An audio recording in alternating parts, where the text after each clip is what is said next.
بسم اللہ الرحمن الرحیم۔ آج کے الف نیوز نامے میں آپ جان سکیں گے 1,20,000 فوجیوں کو تیاری کا حکم، امریکہ اور ایران کشیدگی عروج پر پہنچ گئی۔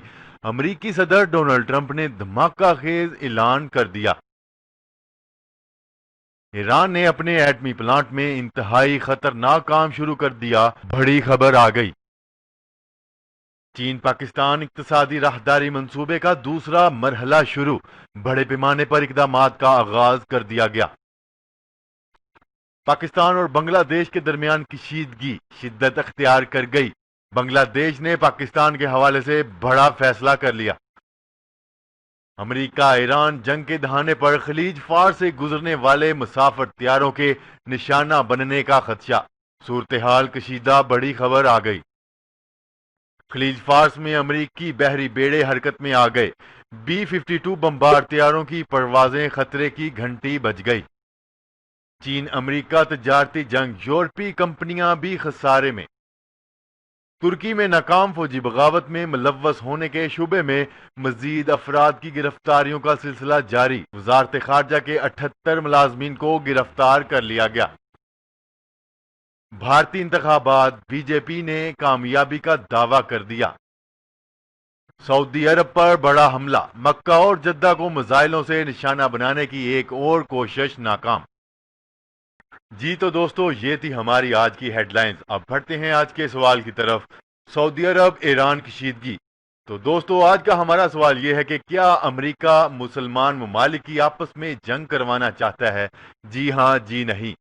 تو دوستو، اپنی رائے کا اظہار کمنٹ سیکشن میں ضرور کیجئے گا، اور اس سوال کا جواب دینے کے لیے اپنی سکرین پر نظر آنے والے آئی کے بٹن پر کلک کر کے ووٹ کے ذریعے اپنا جواب ضرور دیجئے گا۔ السلام علیکم دوستو، آپ کے اپنے چینل الف نیوز میں خوش آمدید کہیں گے، اور میں ہوں آپ کے ساتھ ماجد علی۔ دنیا بھر کی خبروں سے باخبر رہنے کے لیے ہمارا چینل سبسکرائب کر لیں، اور خبر اچھی لگے تو لائک اور شیئر ضرور کیجیے گا۔ اب بڑھتے ہیں خبروں کی تفصیلات کی طرف۔ امریکی صدر ڈونلڈ ٹرمپ نے سخت الفاظ میں ایران کو متنبہ کرتے ہوئے کہا ہے کہ اگر دونوں ممالک کے درمیان لڑائی ہوئی تو ایران تباہ ہو جائے گا۔ ٹویٹر پر اپنے پیغام میں امریکی صدر نے کہا کہ امریکہ کو دوبارہ دھمکانے سے گریز کیا جائے، اور اگر ایران چاہتا ہے تو یہ باقاعدہ طور پر ایران کا خاتمہ ہوگا۔ امریکی صدر کی جانب سے یہ پیغام ایک ایسے موقع پر سامنے آیا جب دونوں ممالک کے تعلقات کشیدگی کی نئی بلندی کو چھو رہے ہیں۔ امریکہ نے رواں ماہ کے دوران خلیج فارس میں مزید جنگی جہاز اور طیارے تعینات کیے ہیں۔ صدر ٹرمپ اس سے قبل ایران سے جنگ کے امکانات کو رد کرتے رہے ہیں، تاہم وہ یہ ٹویٹ ان کے رویے میں تبدیلی کی عکاسی کر رہی ہے۔ خبر کے اگلے حصے میں بات کرتے ہیں۔ نیوز رپورٹ کے مطابق ایران نے یورینیم کی پیداوار میں 4 گنا اضافے کا اعلان کر دیا ہے۔ واضح رہے کہ ایران کی جانب سے یہ اعلان ایک ایسے وقت میں کیا گیا جب ایک ہفتہ قبل ہی تہران حکومت نے بین الاقوامی جوہری معاہدے کی کچھ ذمہ داریاں پوری نہ کرنے کا اعلان کیا۔ اس معاہدے کے تحت ایران کو 300 کلو گرام یورینیم کی تیاری کی اجازت تھی۔ خبر کے اگلے حصے میں بات کرتے ہیں۔ چین پاکستان اقتصادی راہداری منصوبے کے اگلے مرحلے میں ملک میں خصوصی اقتصادی زون کو فعال بنانے کے لیے اقدامات شروع کر دیے گئے ہیں۔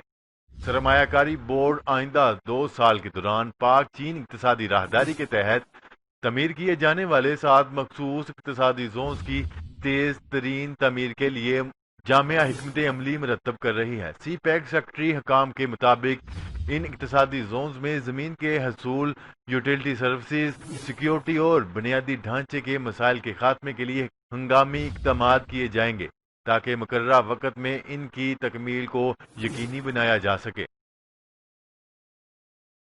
خبر کے اگلے حصے میں بات کرتے ہیں۔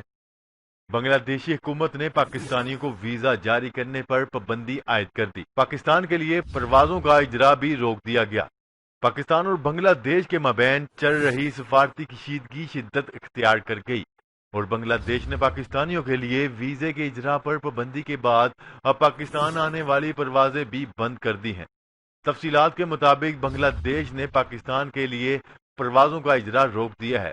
بتایا گیا ہے کہ پاکستانی شہریوں کو بنگلہ دیش کی جانب سے گزشتہ 7 روز سے ویزے جاری نہیں کیے جا رہے۔ ذرائع کے مطابق وفاقی دارالحکومت بنگلہ دیش ہائی کمیشن ویزا سیکشن گزشتہ پیر سے بند ہے۔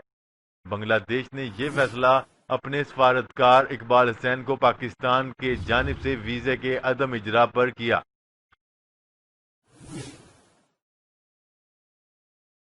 خبر کے اگلے حصے میں بات کرتے ہیں امریکہ کی جانب سے مشرق وسطی میں حالیہ کشیدگی میں اضافے کے بعد ایئر سیفٹی کی وارننگ کے باوجود متحدہ عرب امارات UAE کی ایئر لائنز نے معمول کے مطابق اپنے آپریشن جاری رکھی ہیں۔ واضح رہے کہ گزشتہ روز امریکی سفارتکاروں نے خدشہ ظاہر کیا تھا کہ خلیج فارس سے گزرنے والے مسافر طیارے خطے میں کشیدگی میں اضافے کی وجہ سے ایرانی فوج کی جانب سے غلطی یا غلط پہچان کی صورت میں نشانہ بنائے جا سکتے ہیں۔ اتحاد ایئر ویز اور فلائی دبئی نے اتوار کے روز بتایا کہ انہوں نے اپنی پرواز کے منصوبے میں کوئی تبدیلی نہیں کی، جبکہ وہ صورتحال پر کڑی نظر رکھے ہوئے ہیں۔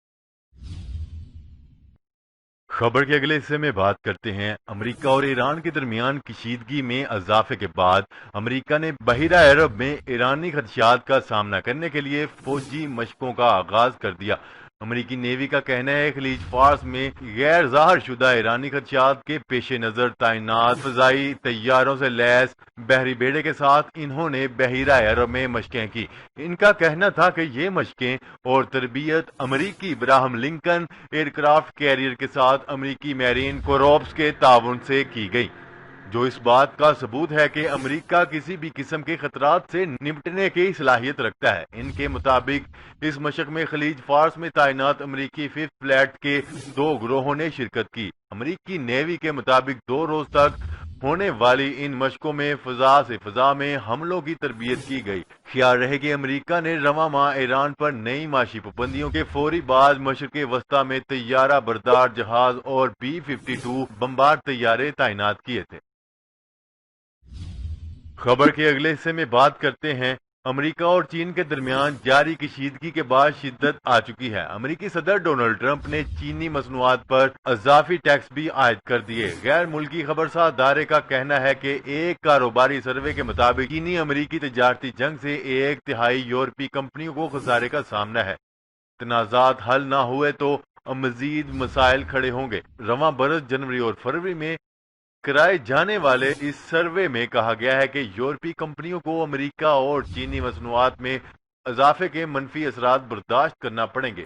پیش رفت یورپی کمپنیوں کا کہنا ہے کہ 2018 میں چین اور امریکہ کے مساہلت اور اضافے کے 2 طرفہ اقدامات سے ان کے کاروبار پر کوئی بوجھ نہیں پڑا۔ البتہ 2 طرفہ تنازع حل نہ ہوا تو خسارہ ہو سکتا ہے۔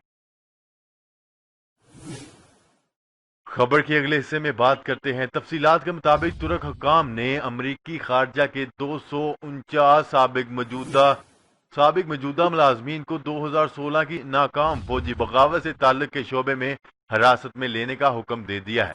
غیر ملکی خبرساز ادارے کا کہنا ہے کہ اب تک ان افراد میں سے 78 کو گرفتار کیا جا چکا ہے۔ میڈیا رپورٹ کے مطابق ترک حکام کی جانب سے یہ فیصلہ 42 شہریوں میں وزارت خارجہ کی ملازمتوں کے امتحانات میں پائی جانے والی بے ضابطگیوں کے سامنے آنے کے بعد اٹھایا گیا ہے۔ خیال رہے کہ یہ بے ضابطگیاں امریکہ میں مقیم ترک مبلغ فتح اللہ گولن کی تنظیم کے کارکنوں کو فائدہ پہنچانے کے لیے کی گئی تھی۔ خبر کے اگلے حصے میں بات کرتے ہیں تفصیلات کے مطابق نریندر مودی کی قیادت میں الیکشن میں اترنے والی بی جے پی نے بھاری اکثریت سے جیت کا دعویٰ کیا ہے۔ پارٹی نے یہ اعلان 7 مراحل پر مشتمل پارلیمانی الیکشن کی 19 مئی کو تکمیل کے بعد کیا۔ بی جے پی کے ترجمان نے اپنے بیان میں کہا کہ ان کی پارٹی آسانی کے ساتھ آئندہ حکومت قائم کرنے میں کامیاب ہو جائے گی۔ خبر کے اگلے اور آخری حصے میں بات کرتے ہیں سعودی عرب کی ایئر ڈیفنس فورس نے پیر کی صبح 2 بیلسٹک میزائل فضا میں ناکارہ بنا کر مکہ مکرمہ اور جدہ شہروں کو بڑی تباہی سے بچا لیا۔ نیوز رپورٹ کے مطابق ان میزائلوں کو سعودی شہر طائف کی فضائی حدود میں تباہ کر دیا گیا۔ میزائل کا ہدف مکہ مکرمہ تھا، جبکہ عینی شاہدین کے مطابق دوسرا میزائل جدہ کی فضائی حدود میں ناکارہ بنایا گیا ہے۔ جی تو دوستو آج کے لیے اتنا ہی. مزید خبریں لے کر بہت جلد آپ کی خدمت میں حاضر ہوں گے. تب تک کے لیے اپنا خیال رکھیے گا. اللہ نگہبان. پاکستان زندہ باد. پاکستان آرمی زندہ باد.